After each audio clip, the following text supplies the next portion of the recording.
শোকজে তারা ফর্মালি জিনিসটা জানিয়েছে যে তারা ব্যক্তিগত অবকাশ যাপনের জন্য তারা গিয়েছে। গোটা জুলাই মাসে পদযাত্রা হয়েছে, সবাই অনেক ক্লান্ত এবং সবাই অনেক স্ট্রেসের মধ্য দিয়ে গিয়েছে এবং তারা ব্যক্তিগতভাবে তাদেরকে যে শোকজ দেওয়া হয়েছিল সেখানে তারা স্পষ্টভাবে তারা জানিয়েছেন যে তারা সেখানে অবকাশ যাপনের জন্য তারা সেখানে গিয়েছেন এবং সেই শোকজের জবাবও কিন্তু আমরা পেয়েছি। সত্যনিষ্ঠ সংবাদ প্রচারের একটা আস্থার জায়গা যেন হয়ে ওঠে গণমাধ্যম। 5ই আগস্ট জুলাই গণঅভ্যুত্থানে যে ঘোষণাপত্র পাঠ করা হয়েছে সেখানে আমাদের পার্টির পক্ষ থেকে আমাদের যারা প্রতিনিধি তারা সেখানে উপস্থিত ছিলেন এবং আমাদের যারা কক্সবাজার যারা গিয়েছেন তারা সেখানে তাদের ব্যক্তিগত অবকাশ যাপনের জন্যই তারা গিয়েছিলেন। আপনারা জানেন যে দীর্ঘ একটা মাস গোটা 56,000 বর্গমাইলে আমাদের যারা নেতৃবৃন্দ যারা রয়েছেন তারা সেখানে সফর করেছেন।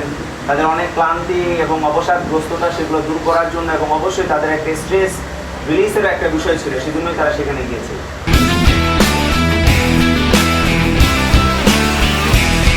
মধ্যেই তারা স্পষ্ট করেছেন তাদের যে শোকজ ছিল সেই শোকজে তারা ফর্মালি জিনিসটা জানিয়েছে যে তারা ব্যক্তিগত অবকাশ যাপনের জন্য তারা গিয়েছে। এবং আমরা বলবো যে এনসিপির পক্ষ থেকে কিন্তু অলরেডি জানানো হয়েছে যে আসলে তাদের শীর্ষ নেতৃত্ব তারা কেন সেখানে গিয়েছিলেন। আপনারা জানেন যে গোটা জুলাই মাসে পদযাত্রা হয়েছে, সবাই অনেক ক্লান্ত এবং সবাই অনেক স্ট্রেসের মধ্য দিয়ে গিয়েছে এবং তারা ব্যক্তিগতভাবে তাদেরকে যে শোকজ দেওয়া হয়েছিল সেখানে তারা স্পষ্টভাবে তারা জানিয়েছেন যে তারা সেখানে অবকাশ যাপনের জন্য তারা সেখানে গিয়েছেন এবং সেই শোকজের জবাবও কিন্তু আমরা পেয়েছি।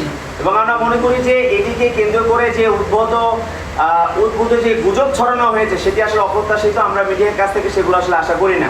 আমরা চাই যে নতুন বাংলাদেশের মধ্যে গণমাধ্যমের যে স্বাধীনতা বর্তমানে আমরা দেখতে পাচ্ছি সেই স্বাধীনতা যেন অবশ্যই অব্যাহত থাকে।